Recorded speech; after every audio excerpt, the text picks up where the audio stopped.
Hello दोस्तों, मैं आपका दोस्त रोहित सिंह गया बिहार से और एक बार फिर से स्वागत करता हूं मैं आप सभी साथियों का हमारे इस बुक पढ़ने की जर्नी में। जैसा कि हम लोग बुक किताबों को डेली पढ़ रहे हैं, एक किताब हमने उठाई हुई है लोक व्यवहार की, जिसके लेखक है डेल कार्नेगी जी।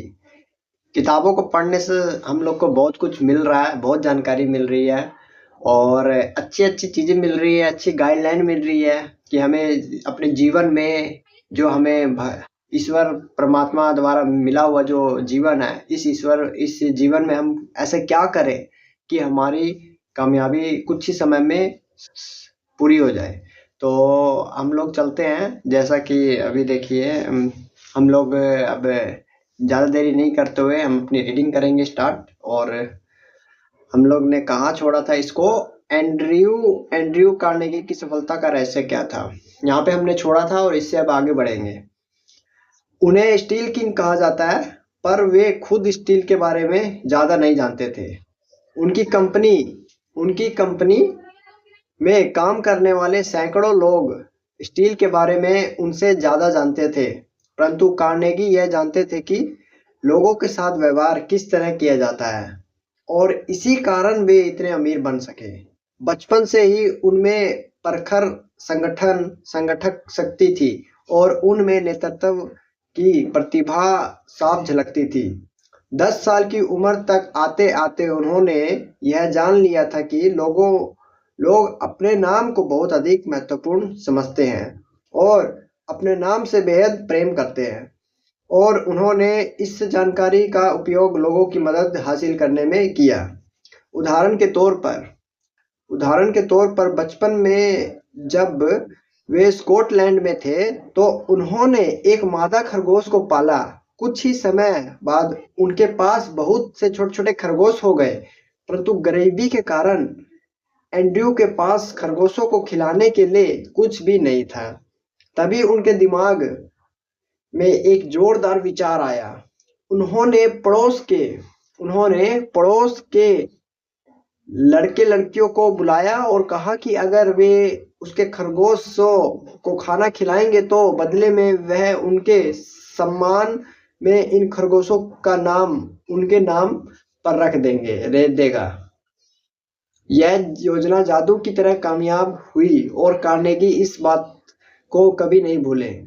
सालों बाद कार्नेगी ने बिजनेस में इसी मनोविज्ञान का प्रयोग करते हुए करोड़ों डॉलर कमाए। उदाहरण के तौर पर वे पेंसिल्वेनिया रेल रोड को स्टील की पटरियां बेचना चाहते थे।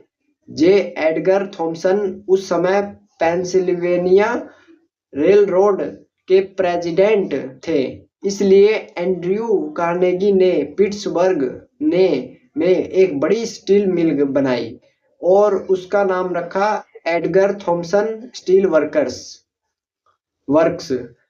अब आप इस पहेली का जवाब दें। जब पेंसिल्वेनिया रेल रोड को स्टील की पटरियों की जरूरत पड़ी तो आपको क्या लगता है जे एडगर थॉमसन ने पटरियां कहां से खरीदी? सीयर्स से, रोबक से? नहीं, आप गलत हैं। एक बार फिर से अंदाजा लगाएं, क्योंकि थॉमसन ने वे पटरियां एडगर थॉमसन स्टील वर्क्स से ही खरीदी थी। जब कार्नेगी और George Pullman rail road sleeping car business में एक दूसरे से प्रतियोगिता कर रहे थे तो एक बार फिर स्टील किंग को अपने बचपन का खरगोशों वाला सबक याद आ गया। एंड्रयू कार्नेगी की सेंट्रल ट्रांसपोर्टेशन कंपनी पुलमैन की कंपनी से प्रतियोगिता कर रही थी। दोनों ही कंपनियां यूनियन पैसिफिक रेलरोड से बिजनेस हासिल करने के लिए प्रतियोगिता में अपनी कीमतें घटाती जा रही थी और दोनों ही इस हालत में पहुंच गई थी कि दोनों अपने मुनाफे की सारी संभावना नष्ट किए दे रही थी। कार्नेगी और पुलमैन दोनों ही यूनियन पैसिफिक के बोर्ड ऑफ डायरेक्टर्स से मिलने के लिए न्यूयॉर्क गए। एक शाम को सेंट निकोलस होटल में जब दोनों की मुलाकात हुई तो कार्नेगी ने कहा, गुड इवनिंग मिस्टर पुलमैन, क्या हम दोनों दुनिया के सामने खुद को मूर्ख साबित नहीं कर रहे हैं? आप क्या कहना चाहते हैं? पुलमैन ने गुस्से से कहा। फिर कार्नेगी ने उनके सामने दिल की बात रखी, यही कि वे दोनों मिलकर काम करें, प्रतियोगिता के बजाय सहयोग के रास्ते पर चले। उन्होंने सपने दिखाने वाली शैली में बताया कि दोनों के मिल जाने से दोनों को ही कितना अधिक लाभ हो सकता है। पुलमैन ने ध्यान से पूरी बात सुनी और आखिरकार उन्होंने पूछा, आप इस नई कंपनी का नाम क्या रखेंगे? और कार्नेगी ने झट से जवाब दिया, जाहिर है, Pullman palace car company. Pullman के चेहरे पर चमक आ गई। मेरे कमरे में आइए, उसने कहा, हम इस बारे में विस्तार से बात करते हैं। और इस चर्चा ने औद्योगिक इतिहास बना दिया। मित्रों और बिजनेस सहयोगियों के नाम याद रखने की नीति एंड्रयू कार्नेगी के लीडरशिप के रहस्यों में से एक थी। उन्हें इस बात पर गर्व था कि उन्हें अपनी फैक्ट्री के सभी कर्मचारियों के नाम याद थे। वे गर्व से कहते थे कि जब तक उन्होंने कंपनी संभाली तब तक उनकी स्टील मिल में कभी कोई आंदोलन या हड़ताल नहीं हुई है। टेक्सास कॉमर्स बैंक शेयर्स के चेयरमैन बेंटन लव मानते हैं कि कोई कॉरपोरेशन जितना बड़ा होता जाता है वह उतना ही अधिक भाव शून्य होता जाता है। उनका कहना है, इसे एक बार फिर से भावपूर्ण करने का एक तरीका लोगों के नाम याद रखना है। वह अधिकारी जो मुझे बताता है कि उसे लोगों के नाम याद नहीं रहते, वह मुझे दरअसल यह बता रहा है कि वह अपने बिजनेस का एक महत्वपूर्ण हिस्सा याद नहीं रख पाता है, और सच कहा जाए तो वह दलदल में चल रहा है। कैलिफोर्निया के रांचो पेलोस वर्डिस की कोरेन करस फ्लाइट अटेंडेंट थी। उन्होंने अपने कैबिन में बैठे अधिकतम यात्रियों के नाम याद रखने की आदत डाल ली। वे उनकी सेवा करते समय उनके नाम का प्रयोग करना नहीं भूलती थी।